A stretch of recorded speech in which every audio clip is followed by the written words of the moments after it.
শান্তিপুৰত ধেমাজি অসামৰিক চিকিৎসালয় সহযোগত বিনামূলীয়া চিকিৎসা শিবিৰ উপস্থিত জাতীয় যুৱ বাহিনী কেন্দ্ৰীয় সাধাৰণ সম্পাদক ৰুদ্ৰ ভূঞা।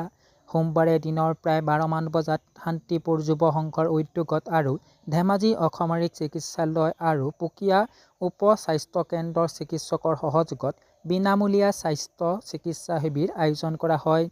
আজি উক্ত কাৰ্যসূচীত গাঁও অঞ্চলৰ প্ৰায় 150ৰো অধিক লোকক স্বাস্থ্য পৰীক্ষা কৰি দৰৱ প্ৰদান কৰা হয়। আজি উক্ত বিনামূলীয়া চিকিৎসা শিবিৰত জাতীয় যুৱ বাহিনী কেন্দ্ৰীয় সাধাৰণ সম্পাদক তথা ৰাইজৰ দলৰ যুৱ নেতা চিচিবৰগাঁও জিলা পৰিষদৰ প্ৰাৰ্থী ৰুদ্ৰ ভূঞা, ধেমাজি অধিবক্তা বীৰেন্দ্ৰ গগৈ, কৃষক মুক্তি সংগ্ৰাম সমিতি ধেমাজি জিলাৰ সভাপতি ভৱেন হালৈ, জাতীয় যুৱ বাহিনী ধেমাজি জিলাৰ সাধাৰণ সম্পাদক বিকি দেউৰী, শান্তিপুৰ ৰাইজৰ দলৰ যুৱ নেতা বিতুল গগৈ আৰু লক্ষীনন্দন গগৈৰ লগতে স্থানীয় ৰাইজসকল উপস্থিত থাকে।